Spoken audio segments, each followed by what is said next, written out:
This is the Revelation Christian, and I'm your host, Wes Washburn Brooks. Thank you for tuning into this podcast.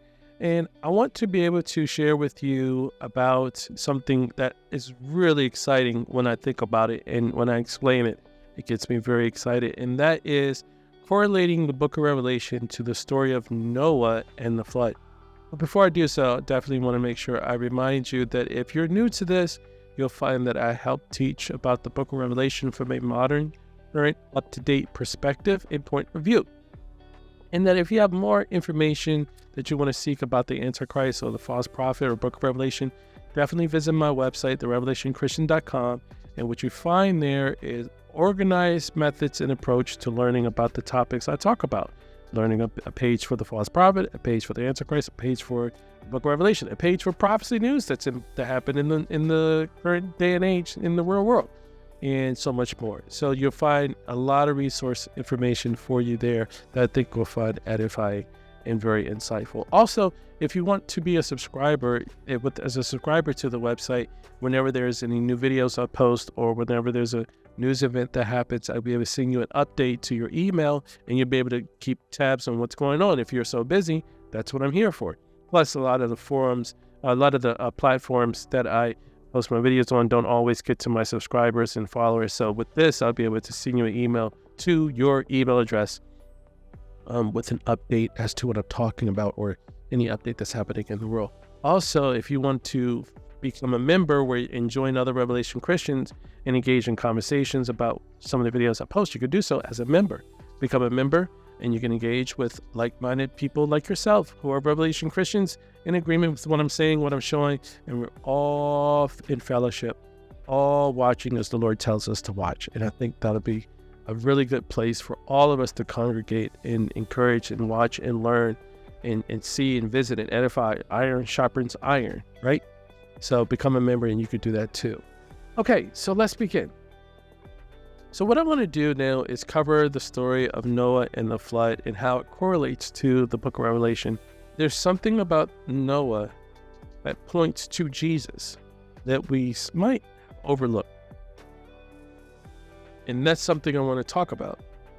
That is, you find the rapture in the book of Genesis. In other words, what I mean is, you find that the method in which God is going to usher in the rapture can be seen in the way he acted out Noah and saving his family from the flood. So let's peel this apart. So let's go to Genesis chapter 6. And we're familiar with Genesis chapter 6, right? We see that the Lord had called Noah to build this ark. And it wasn't because, number one, I want to make this clear, it wasn't because the earth was sinful, because the earth is still sinful. Specifically, we have this, Genesis 6, verse 1 through 6. It says, "Now it came to pass when men began to multiply on the face of the earth, and daughters were born to them, sons of God," sons meaning Elohim, not sons in terms of Adam. If you look at the same word here that says when men, it says Adam, that's the translated word Adam. But when it talks about the sons of God, it's talking about Elohim. Same word used as Elohim when sons of God presented themselves with Satan and wanting to tempt God to destroy Job. So we're talking about fallen angels here. These fallen angels interbreeded with women and created these race of giants. And they did these devious acts on earth, creating a counterfeit creation using the creation that God had created. Because remember, these angelic beings don't have the ability to create. God has the ability to create life from nothing.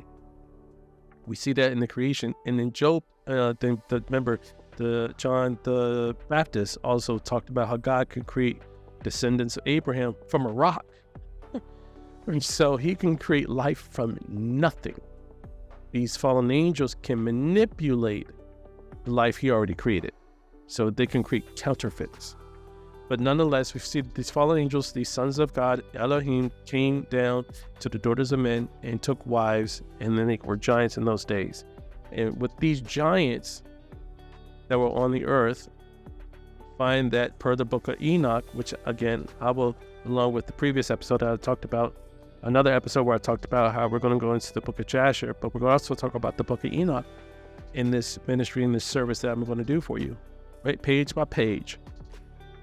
And what we find here is that Noah was being saved from the planet in its consistent state of evil that also had a hybrid race of beings that were giants, counterfeit creation that God did not create. Mind you, this era of time was so devastatingly wicked that Jesus cite his return, the days will be like the days of Noah.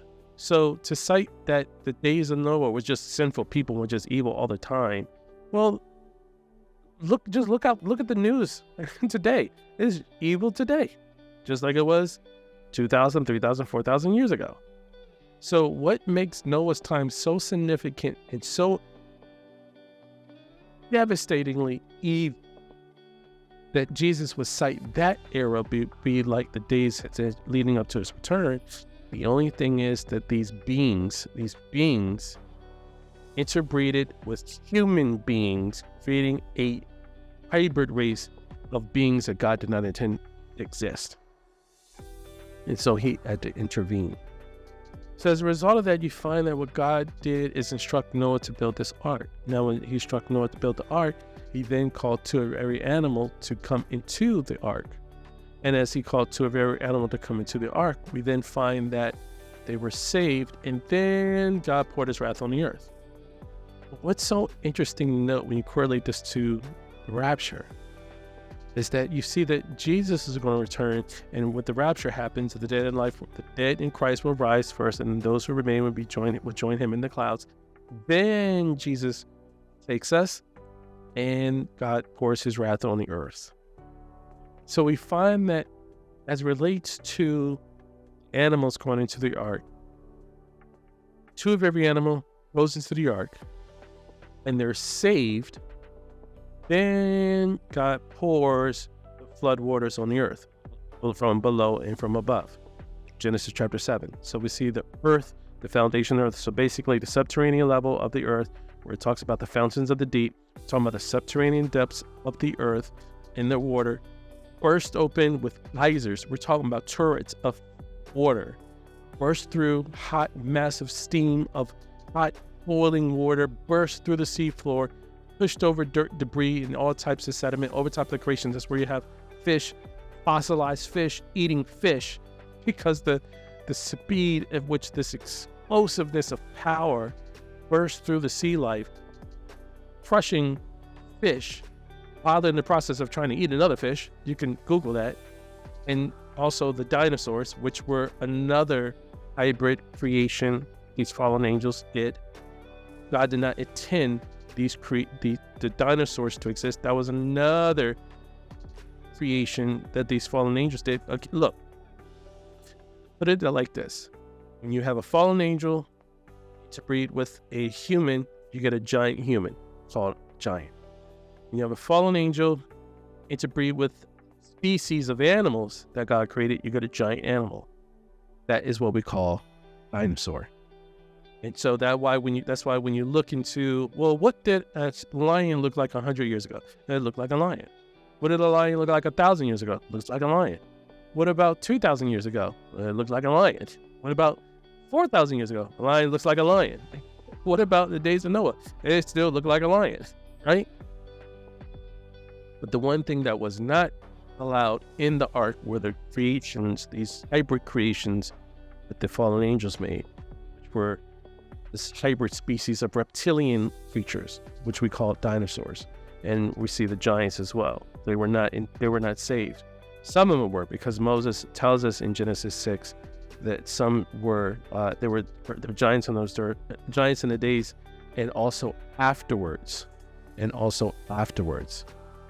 So, and that's verse 4, Genesis 6, verse 4, if you want to read that part.